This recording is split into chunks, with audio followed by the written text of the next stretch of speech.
Hello दोस्तों, आज मैं आपको अमेरिकी सुपरनेचुरल हॉरर फिल्म को एक्सप्लेन करने जा रहा हूँ जिसका नाम है कैरी। मार्गरेट व्हाइट एक भटकी हुई धार्मिक कट्टरपंथी है जो सोचती है कि सब कुछ पाप है, खासकर यह महिलाओं से रिलेटेड है। वह उनके पीरियड्स और सेक्स को भी पाप मानती है। मूवी के फर्स्ट सीन में वह खून से सनी हुई बिस्तर पर दर्द से चिल्ला रही है और भगवान से अपने पापों को क्षमा करने के लिए कह रही है।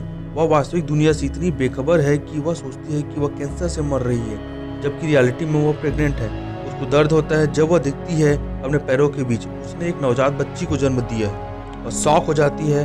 मार्गरेट सोचती है कि बच्ची अपने पूर्व पति के साथ किए गए पाप का परिणाम है। वो बच्ची को मारने के लिए तैयार हो जाती है, कैंची को निकालती है, लेकिन खुद को मारने की हिम्मत नहीं जुटा पाती। इस छोटी लड़की का नाम उसने कैरी दिया है।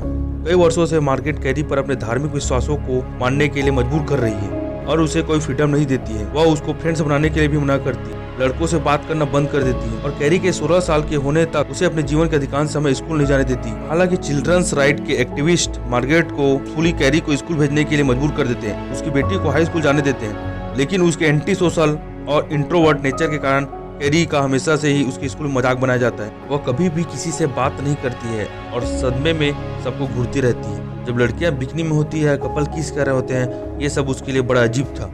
एक दिन सभी स्टूडेंट वाटर वॉलीबॉल खेल रहे होते हैं। कैरी गलती से पॉपुलर लड़की सू के सिर पे मार देती है। सू की फ्रेंड क्रिस कैरी की मजाक उड़ाती है और सभी लोग कैरी पर हंसते हैं। क्लास के बाद वे शावर रूम में चेंज के लिए जाते हैं। कैरी को शावर रूम में फर्स्ट पीरियड आता है। इससे वह घबराने लगती है। उसे कभी भी पीरियड्स या ऐसा कुछ भी नहीं सिखाया जाता है जो फीमेल के साथ होता है। ब्लड उसके दोनों टांगों से नीचे बह रहा है। उसे लगता है कि वह किसी बीमारी से मर रही है। वह इधर उधर भागती है, लड़कियों से मदद मांगती है।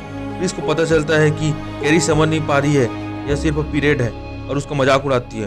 अन्य सभी लड़कियां भी उसका मजाक उड़ाना स्टार्ट कर देती है। वे सब कैरी पर पैड फेंकती है, उसके रोने पर वीडियो बनाती है। सू को यह सब देखकर कैरी के लिए बुरा लगता है, बट वह लड़कियों को नहीं रोकती। उसे लगता है कि अगर वह रोकेगी तो वे सब उसका भी मजाक बनाएंगी।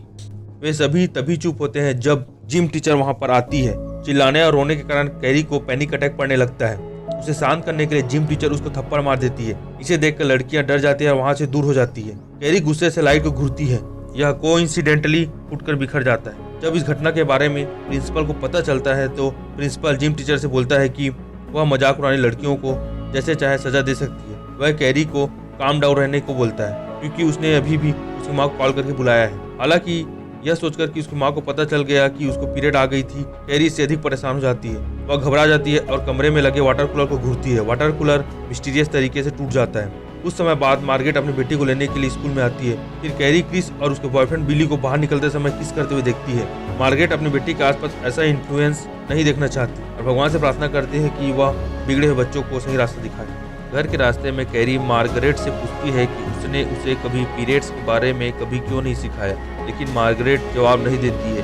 कार से बाहर निकलने के पहले एक पड़ोसी बच्चा उसे आकर कुछ कहता है। वह उसे गुस्से से देखती है और उसे अपनी बाइक से गिरा देती है।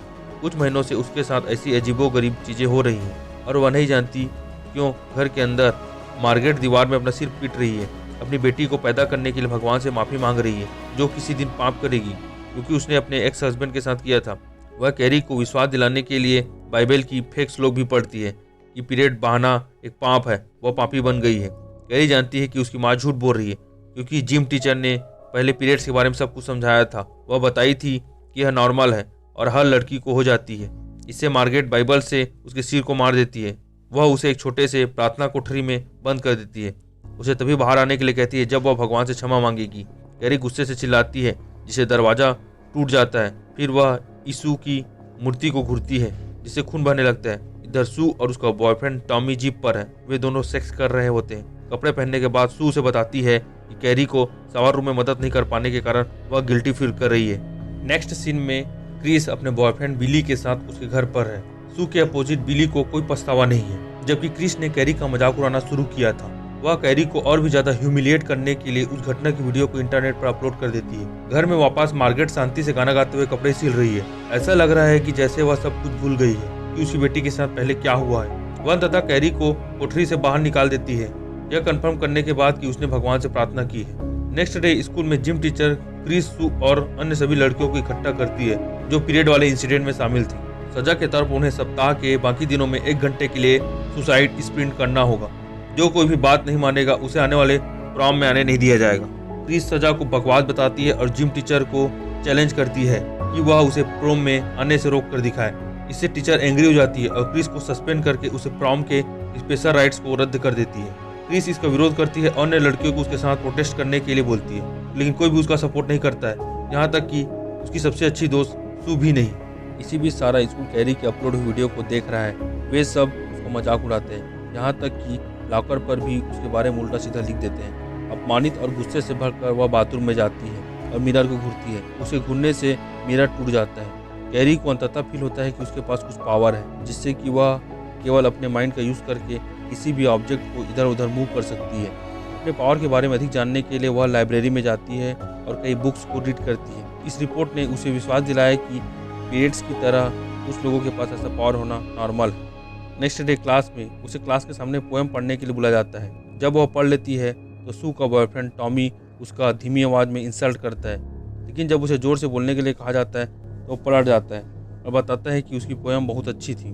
कैरी हैरान और शर्मा जाती है कि एक लड़के ने उसकी तारीफ की है। इसी बीच क्रिस अपने वकील डैड को स्कूल में बुलाती है और उसके सस्पेंड किए राइट को उलटने का प्रयास करती है। क्रिस जिम टीचर पर मिसबिहेव के झूठे आरोप लगाती है और उसे गलत साबित करने की कोशिश करती है। जिम टीचर उससे फ़ोन मांगती है जिसमें कैरी को बुली करने का वीडियो है। हालांकि क्रिस इस बात को नकार देती है और उसको अपने इस कृत्य पर कोई पछतावा नहीं है। नाइट में कैरी किताबें और बिस्तर को मूव करके अपने पावर को टेस्ट कर रही है। मार्गरेट एक शोर सुनती है और चेक करने के लिए चाकू लेकर ऊपर आती है।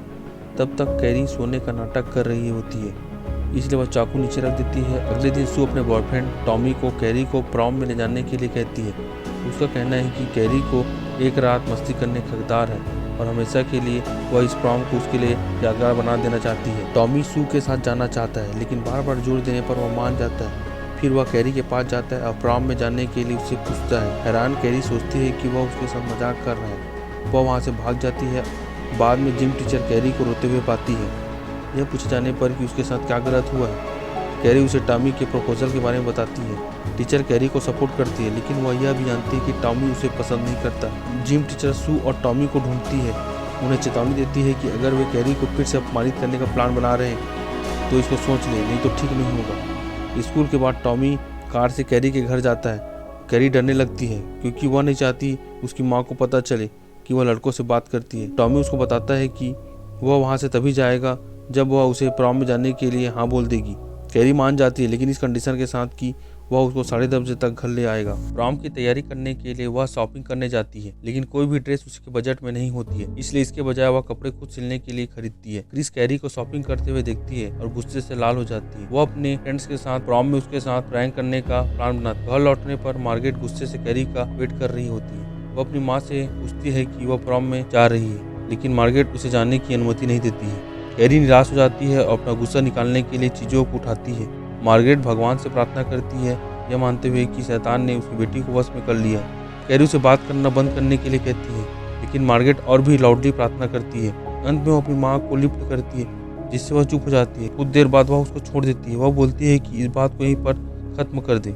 इसी बीच लिली और क्रिस अपने फ्रेंड्स के साथ एक खेत में है। वह एक सुअर को मारकर उसका खून इकट्ठा करते हैं। फिर वे एक खाल में घुसते हैं जहाँ प्रॉम का फंक्शन होने वाला है। वे सुअर के खून को बाल्टी में भरकर स्टेज के ऊपर रख देते हैं, ताकि जब कैरी स्टेज में आए तो उसके ऊपर डंप करने का प्लान बनाते हैं। प्रॉम नाइट में जाने के लिए कैरी तैयार हो जाती है। वह हल्का मेकअप भी करती है। कैरी बहुत खूबसूरत लग रही थी, लेकिन काफी नर्वस है। मार्गरेट उसे सिंपल कपड़े पहनने के लिए कहती है, लेकिन कैरी उसके साथ बहस नहीं करना चाहती। मार्गरेट अपनी बेटी से कहती है कि हर कोई उस पर हंसने जा रहा है। बाहर निकलने से पहले वह अपनी माँ को प्रार्थना कोठरी में बंद कर देती है। टॉमी उसे देखकर चौंक जाता है। वे एक दूसरे के हाथ में हाथ डाले प्रॉम में जाते हैं। टॉमी उसे अपने फ्रेंड से मिलवाता है। जिम टीचर उसकी ड्रेस की तारीफ करती है, उन्हें मजे करने के लिए कहती है। समय के साथ वह कूल लगती है और टॉमी के आसपास रहने से कंफर्टेबल फील करने लगती है। कुछ देर बाद दोनों एक साथ फ्लो डांस करते हैं। इससे अच्छा नाइट से बेहतर कैरी के लिए कुछ नहीं हो सकता था। लेकिन फिर बिली और क्रिस प्रॉम नाइट में घुसते हैं। वे अपनी प्लान को एग्जीक्यूट करने के लिए मौके का इंतजार कर रहे होते हैं। कैरी और टॉमी को जिताने के लिए वे प्रॉम किंग एंड क्वीन के इलेक्शन में धांधली करते हैं। इससे जब वे अवार्ड के लिए स्टेज पर चढ़ेंगे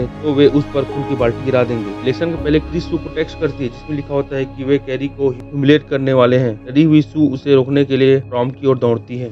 जल्द ही टॉमी और कैरी को प्रॉम किंग और क्वीन का अवार्ड विनर घोषित कर दिया जाता है। उन्हें स्टेज पर बुलाया जाता है। हर कोई उनके लिए तालियां बजाता है। सू भी बिल्डिंग में पहुंच जाती है और कैरी पर खून डालने से कुछ सेकंड पहले क्रिस को छत पर चढ़ते हुए देखती है। जिम टीचर सू को देखती है और सोचती है कि वह इस मोमेंट को बर्बाद करने के लिए यहाँ आई है।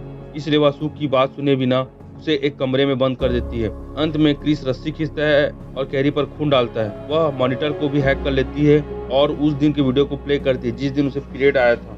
जैसे ही जिम टीचर उसकी मदद के लिए आगे बढ़ती है, सभी हंस पड़ते हैं, लेकिन तब तक कैरी अपना होश खो चुकी है और जिम टीचर को बिना टच किए पीछे धकेल देती है। इससे सभी हाँफने लगते हैं। कुछ सेकंड बाद बाल्टी कामी के सिर पर गिरती है, इससे उसकी तुरंत मौत हो जाती है। कैरी अपने पावर पर अपना कंट्रोल खो देती है और एक ही चीख से भीड़ को दूर धकेल देती है। क्रिस और बिली भागने और अपनी कार में बैठने का प्लान बनाते हैं। क्लास के अन्य लोग बाहर भागने की कोशिश करते हैं। कैरी सभी दरवाजे और खिड़कियां बंद कर देती है। उसके बाद मेज और कुर्सियों को भीड़ पर फेंकती है, एक एक करके उन्हें मार देती है। वह कुछ लड़कियों को जमीन पर भी रखती है ताकि रौंदने के बाद उन्हें मार दिया जाए। स्टेज की लाइट और बिजली तार तोड़ने पर उस जगह में आग लग जाती है। वह जिम टीचर को स्टेज पर सुरक्षित रखती है और बाकी भीड़ को खत्म कर देती है। फिर वह बिली और क्रिस की तलाश में बाहर उड़ती है। वे अपनी कार में ड्राइव करते हैं, लेकिन उनका पीछा किया जाता है। बिली उसे ऊपर से चलाने की कोशिश करता है, लेकिन कैरी अपने पावर से कार को रोक देती है। उसके सिर पर चोट लग पहुंचता है और बिली तुरंत मर जाता है, लेकिन कैरी ने कार को गैस स्टेशन में लॉन्च कर दिया। फिर वह देखती है कि क्रिस धीरे धीरे मरती है, विंडशील्ड में चिपक जाती है। उसके बाद वह घर जाती है और देखती है कि उसकी माँ प्रार्थना करने वाली कोठरी में नहीं है। वह सारा खून साफ करने के लिए नहाती है। मार्गरेट सामने आती है और कैरी अपने माँ को गले लगाती है। उसे यह बताती है कि हर कोई उसका मजाक उड़ा रहा है। मार्गरेट सोचती है कि उसे अपने पति के पाप करने के लिए दंडित किया जा रहा है। वह कैरी को चाकू से मार देती है। कैरी खुद को बचाने की कोशिश करती है, लेकिन मार्गरेट उन्मादी हो जाती है। रसोई में उसको पीछा करती है। वह कैरी को नीचे गिरा देती है और उसे फिर से चाकू मारने वाली होती है। अब कैरी उसे रोकने के लिए अपनी पावर का यूज करती है। वह मार्गरेट की ओर कई नुकीले सामान फेंकती है, उसे फांसी पर चढ़ाते हुए। फिर वह अपनी मरती हुई माँ को पकड़कर रोती है और अपनी क्रिया पर पछताती है।